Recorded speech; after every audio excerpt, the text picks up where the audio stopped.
There is no scientific evidence to prove that drinking okra water will directly impact your fertility or make you to ovulate. That is a big fat lie. My name is Nurse ID and I deal with fertility issues. I'm here to answer all your questions regarding fertility, pregnancy, and reproductive health as a whole.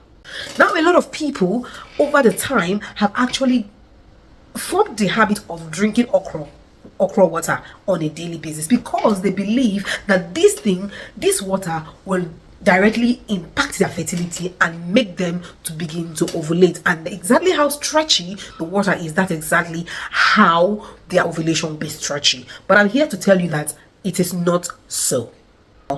Okra is a nutritious vegetable rich in mineral and vitamin. In as much as drinking okra water or eating raw okra does not harm you in any way because it is a natural vegetable that contains some minerals and vitamin, there is no scientific proof that it directly impacts on your fertility or make you ovulate.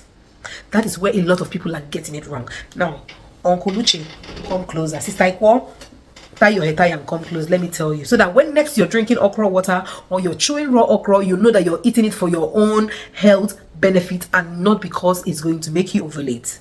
So that you don't stay for the next 10 years thinking that you will drink okra water for 10 years and ovulate. Some traditions believe that okra water has some fertility boosting properties. Now, in as much as I do not argue with them, but that is purely based on traditional belief, there is no scientific evidence to back it up.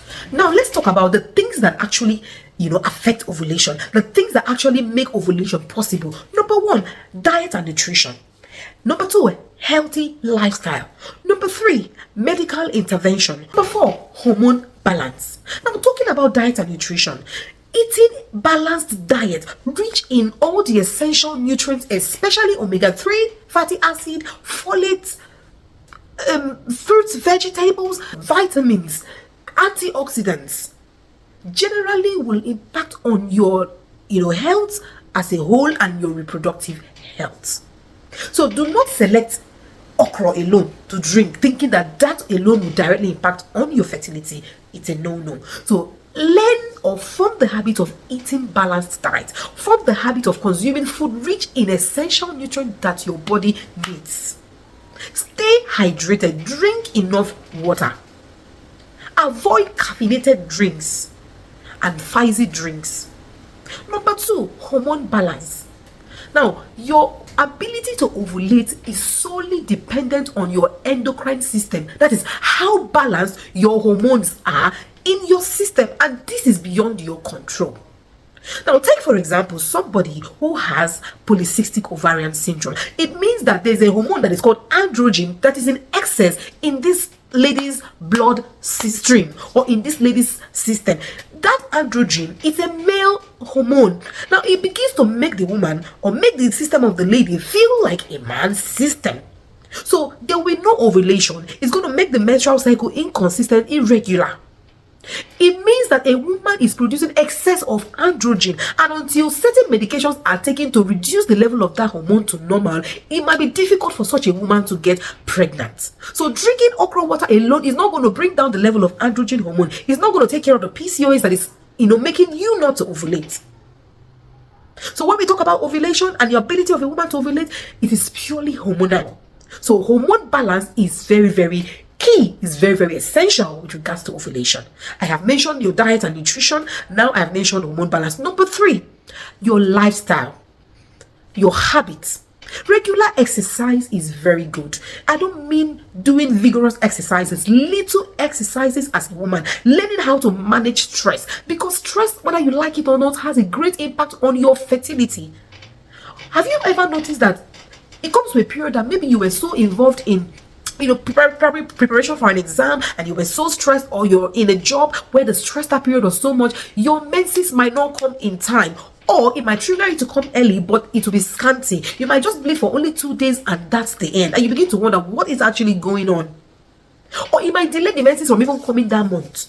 Stress has a great impact in our reproductive health. So learn how to manage stress, learn how to engage in certain exercises that will help your mind, that will help your body relax and help to maintain your hormone balance. Lastly, medical intervention. Now, if you have noticed that your hormone is not balanced, you have irregular menses, you're not ovulating, the best thing for you to do is not just to go drinking okra water. No. The best thing for you to do is to seek medical help, seek medical intervention, seek assistance from a healthcare professional who has an idea of what is actually going on. I will advise you to take the right step, because if you don't, if the problem is lack of ovulation, then you are sure that you're going to be placed on certain ovulation inducing medications to trigger you to start ovulating again. If the problem is irregular menses, you can be placed on certain medications and told what to do for your menses to become regular again. If the problem is hormone imbalance, you can be placed on certain hormones.